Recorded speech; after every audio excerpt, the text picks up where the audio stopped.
எல்லாரும் எக்ஸாம் எழுதிட்டு ரிசல்ட்டுக்காக காத்துட்ருப்பாங்கள்ல. நீங்களும் 2 நல்ல காரியம் பண்ணியிருக்கீங்கள்ல.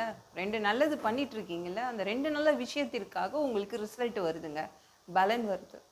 என்ன பலன் வருது? அப்படி என்ன என்ன 2 செய்தால் உங்களுக்கு அந்த ரிசல்ட் வருது? என்ன 2 செய்திங்க? எந்த 2 செய்திங்க? 1 தாழ்மைப்படுறது மற்றவங்களுக்கு முன்னாடி. இன்னொன்று கர்த்தருக்கு பயப்படுதல்.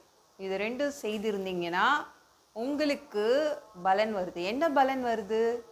1 உங்களுக்கு மகிமை வருது, ஐஸ்வர்யம் வருது, ஜீவன் வருது, உங்கள் உடம்புக்கு உயிர் வருது.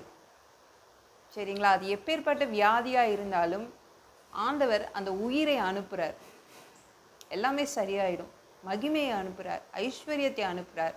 இந்த 2 நல்ல விஷயங்கள் உங்ககிட்ட இருந்துச்சுன்னா, 1 தாழ்மைப்படுதல், தேவனுக்கு முன்பாகவும் தாழ்மை பண்ணணும், மனிதர்களுக்கு முன்பாகவும் தாழ்மையாக நடந்துக்கணும். அப்புறம் கர்த்தருக்கு பயந்து நடக்கணும். அப்படி இருந்தால் உங்களுக்கு இந்த 3ம் கிடைக்கும். தேவன் இந்த பலனை கொடுக்குறாருங்க. எல்லாருக்கும் முன்பாக நீங்கள் தாழ்மையாக இருக்கிறீங்களா? இல்லைனா இவனா இவளா அகங்காரம் பிடிச்சவங்க, ரொம்ப மோசமானவங்க, அது மாதிரி பேர்லாம் வாங்குறீங்களா? யாரையும் மதிக்காதவங்க, என்ன பேர்? நீங்கள் எந்த பேர் எடுத்து வச்சுருக்கீங்க? எல்லாருக்கும் முன்னாடி நீங்கள் தாழ்மையாக இருக்கீங்களா? அப்படி தாழ்மையாக இருந்தால் உங்களுக்கு ஐஸ்வர்யம் வரும், உங்களுக்கு மகிமை வரும், உங்களுக்கு ஜீவன், உங்கள் உடம்புக்கு ஜீவன் வரும்.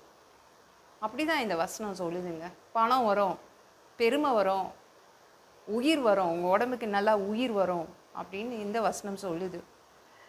நான் இருக்கேனே, நான் எப்பேற்பட்டவன் தெரியுமா? நான் என்ன படிப்பு படிச்சிருக்கேன் தெரியுமா? நான் எந்த வேலையில் இருக்கிறேன்னு தெரியுமா? நான் எவ்வளோ சொத்து வச்சுருக்கேன், இப்படிலாம் சொல்லிட்டு என் ஊர் என்னன்னு தெரியுமா? அப்படிலாம் சொல்லிட்டு இருக்கீங்களா? அப்படிலாம் சொன்னால் இந்த 3மே கட்டாயிடும். தேவன் இந்த பலனே அனுப்ப மாட்டார். ஐஸ்வர்யம் வராது, மகிமை வராது, ஜீவன் வராது. இதெல்லாம் தாழ்மைப்படணும். எல்லாருக்கும் முன்பாக தாழ்மையாக நடந்துக்கோங்க. நான் என்ற அந்த அகங்காரத்தை தூக்கி போட்டுருங்க.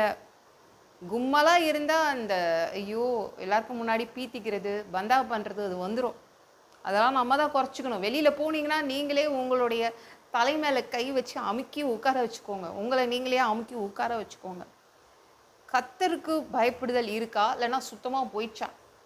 குறைஞ்சிட்டே போதா? குறைஞ்சிட்டே போனால் இந்த மகிமை, ஐஸ்வர்யம், உயிர், இந்த ஜீவனெல்லாம் அப்படியே குறைஞ்சிட்டே போயிடும்.